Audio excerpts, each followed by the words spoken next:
সময় যদি আপনি মুখোমুখি হন, আপনাকে কিছু পরিকল্পনা উদ্যোগ সিদ্ধান্ত গ্রহণ করতে হবে এগুলো থেকে বাঁচার জন্য। ধরে নেন আপনি রাত্রিবেলায় হেঁটে যাচ্ছেন নির্জন এলাকায়, ঢাকা সিটির মধ্যে সাধারণত কম হয়, তাও হয়। বারবার মনে হচ্ছে পেছন থেকে কে যেন আমাকে ডাকছে, পেছন থেকে আমাকে কে যেন ডাকছে, অথবা কেউ আমাকে ফলো করছে, আমাকে অনুসরণ করছে, আমার পেছন দিয়ে আমাকে কেউ যেন অনুসরণ করে হেঁটে হেঁটে আসছে, মনে হয় কি হয় না? এরকম যখন হবে আপনি এভাবে ঘাড় ঘুরিয়ে তাকাবেন না, হয় পুরো শরীরটা নিয়ে তাকাবেন, অথবা আপনি তাকাবেনই না। কারণ এই ধরনের ঘাড় ঘুরিয়ে তাকানোর পরে অনেক মানুষ স্ট্রোক করে। কারণ কি? সে আতঙ্কিত হয়ে যায়, মনে হচ্ছে যে কেউ তাকে থাবা মারলো। এগুলো হচ্ছে বদজিনের আসর। তাহলে ঘাড় ঘুরে তাকাবেন না, হয় পুরো বডি নিয়ে ঘুরবেন এবং আয়াতুল কুরসি পড়বেন, অথবা আপনি পিছনের দিকে তাকাবেনই না। এটা খুব খেয়াল রাখবেন, বিপদে পড়তে না চাইলে। 2 নাম্বার, এই শীতকালীন সময় অনেকের জুতার মধ্যে, মসজিদের এই যে বক্সের মধ্যে, বিছানার মধ্যে, কম্বলের নিচে সাপ এসে বসে থাকে, আছে না নাই? গ্রামগঞ্জে যখন বিছানার ওপরে, কম্বলের নিচে অথবা কাঁথা বালিশের নিচে এরকম সাপ দেখবেন, প্রথমে মারবেন না। নবীজির নিষেধাজ্ঞা আছে। কি করবেন? সাপটাকে চলে যেতে বলবেন। যদি সাপটা চলে যায়, চলে গেল। যদি না যায়, তারপর আপনি অ্যাকশানে যাবেন। কারণটা কি? যদি না যায় তাহলে জানতে হবে এই দুষ্ট সাপ, আর যদি চলে যায় তাহলে জেনে নেবেন যে এই সাপটা জিন।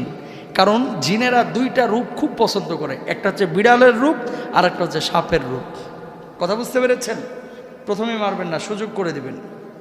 3 নাম্বার, আপনি হেঁটে যাচ্ছেন, দেখতে পাচ্ছেন যে একটা সোজা বাঁশ ঝাড়, অথচ বাঁশগুলো কয়েকটা এভাবে হেলে আপনার দিকে আছে। অথবা দিনের বেলায় দেখছেন যে সোজা গাছ, রাত্রিবেলা আসতেছেন একটা ডাল আপনার দিকে এভাবে ঝুলে পড়ে আছে, কোনো কারণ নাই, ঝড় নাই, বৃষ্টি নাই। এরকম যদি দেখেন, খবরদার, আপনাদের কাছে রিকোয়েস্ট, ওই ঝাড় অথবা গাছের ডালার নিচ দিয়ে আপনারা যাবেন না। কারণটা কি? এখানে ভালো জিনের আসরও থাকে, বদজিনেরও আসর থাকে। যদি একান্তই যেতে হয় তাহলে আপনারা কি করবেন? আয়াতুল কুরসি জোরে জোরে পড়তে পড়তে যাবেন। এতে করে যদি বদজিন থাকে এখান থেকে দূর হয়ে যাবে। আল্লাহু আকবার বলেন। গভীর রাতে অনেক সময় শুয়ে থাকবেন, দেখবেন জঙ্গল বা বাড়ির আশপাশে যদি নির্জন এলাকা থাকে, মনে হবে যে আপনার নাম ধরে কে যেন ডাকতেছে। হয় কি হয় না? যারা সাফার, যারা দেখেছেন, যারা শুনেছেন, তারা বিশ্বাস করবেন। এরকম হয় যে আপনার নাম ধরে ধরে ডাকছে। প্রথমেই গেট খুলবেন না। যদি 3 বার ডাকে, আপনি খুব সতর্কতার সাথে আগে আয়াতুল কুরসিটা পড়ে নেবেন, তারপরে জানালা খুলে অবজার্ভ করবেন, এরপরে বাইর হবেন। নতুবা কি হবে?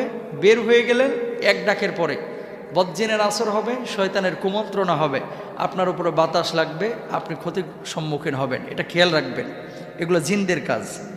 5 নম্বরে, যদি দেখেন যে গাছের উপরে কেউ কিছু একটা অবস্থা টের পাচ্ছেন, যে একটা অস্তিত্ব বসে আছে, মানুষের মতো, কখনো বাঘের মতো, ভাল্লুকের মতো, অথবা অন্য কোনো আকার আকৃতির মতো, দ্বিতীয়বার তাকাবেন না, মাটির দিকে তাকায় চলে যাবেন।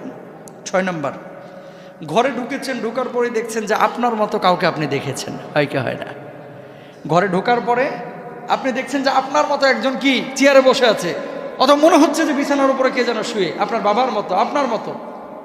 আতঙ্কিত হবেন না। কি করবেন?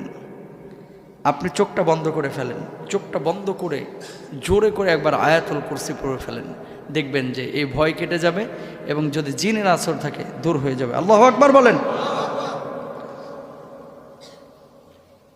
রাতে বাম কাত হয়ে ঘুমাবেন না, ডান কাত হয়ে ঘুমাবেন। অনেকে দেখবেন চিত হয়ে ঘুমায়, বুকটা নিচে, নিতম্ব উপরে, আছে না নাই?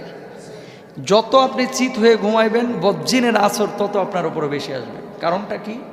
এই সূরতটা, এটা একটা মানে নেকেট চরিত্রের সূরত, ঠিক কিনা? ওই যে চিত হয়ে শোয়া, এভাবে শুবেন না। এগুলো জিনরা পছন্দ করে, কিন্তু আল্লাহ পছন্দ করেন না, নবী পছন্দ করেন না। এক কাত হয়ে শুবেন। খারাপ স্বপ্ন যদি দেখেন, 3 বার থুতু নিক্ষেপ করবেন। আশা করছি আপনি এই কষ্টের সম্মুখীন হবেন না এবং রোগে আক্রান্ত হবেন না। আচ্ছা, তারপরে আরেকটা বিষয়, সেটা হচ্ছে পানিতে গোসল করতে নেমেছেন, দেখা গেছে নিচ থেকে কে যেন পা টানছে। আসলে কিছুই নাই, কে যেন পা টানছে। পানির মধ্যে অনেক সময় জিনের আসর থাকে, নিচে বসবাস থাকে, এরা মানুষের সঙ্গে দুষ্টামি করে। যদি এরকম হয় তাহলে একটা আল্লাহু আকবার বলে চিৎকার দেবেন। কি বলবেন? আল্লাহু আকবার বলে চিৎকার দিবেন, তারপরে দোয়া ইউনুস পড়বেন, লা ইলাহা ইল্লা আনতা সুবহানাকা ইন্নী কুনতু মিনাজ জালিমিন। দেখবেন যে আপনার পায়ের ওখান থেকে দূর হয়ে গেছে। আল্লাহু আকবার। কুকুর, বিড়াল অস্বাভাবিক কিছু দেখলে দাঁড়িয়ে একটা গোল বৃত্ত আঁকেন, একটা গোল বৃত্ত আঁকবেন। রাস্তা দিয়ে হেঁটে যাচ্ছেন, দেখছেন কুকুর বা বিড়াল কেউ নাই, এখানে থাকারও কথা না, কুকুর বিড়াল এসে বারবার ঘুরঘুর করতেছে। আপনার সন্দেহ হয়েছে এটা কি আসলেই কুকুর বিড়াল নাকি অন্য কিছু, তাহলে গোল একটা দাগ দেবেন। কি দিবেন? দাগ দিয়ে ওই বৃত্তের মধ্যে দাঁড়াবেন, দোয়া ইউনুস পড়বেন, আল্লাহ তাআলা মুক্ত করবেন। মরা মানুষ দেখতে পাচ্ছেন যে তার আত্মা আপনার পাশে ঘুরফির করছে, অথবা মনে হচ্ছে যে আমার বাবার আত্মাটা আমার পাশে আছে, মার আত্মা কিছু একটা আপনি বুঝতেছেন যে একটা অস্তিত্ব আমার আশপাশে ঘোরাফেরা করছে, এরকম যদি হয় আয়াতুল কুরসি পড়বেন। আয়নায় রাত্রিবেলায় বেশি মুখ দেখবেন না, কারণ এখানে একটা ঘটনা ঘটে। এই সূরাটা আয়নায় যারা রাত্রিবেলায় বেশি মুখ টুক দেখেন, এই সময়টা জিনেরা মানুষকে কুমন্ত্রণা দেয়, বিশেষ করে বদজিন। এর জন্য যত কম পারা যায় রাত্রিবেলায় আয়না দেখবেন, আয়নার উপরে একটা পর্দা ঝুলায় রাখবেন। আর যখন সুন্দর কাউকে দেখবেন মাশাল্লাহ বলবেন, ইনশাল্লাহ। মিষ্টি খাচ্ছেন, বিড়াল এসে বারবার ঘুরঘুর করতেছে, মিষ্টি চাচ্ছে, মনে করছেন আপনি বুঝতে পেরেছেন যে ও মিষ্টি খাবে। যদি মিষ্টি চায় মিষ্টিটা দেন, কারণ কি জিনেরা মিষ্টি পছন্দ করে, আর বিড়ালের আকৃতিও তারা পছন্দ করে।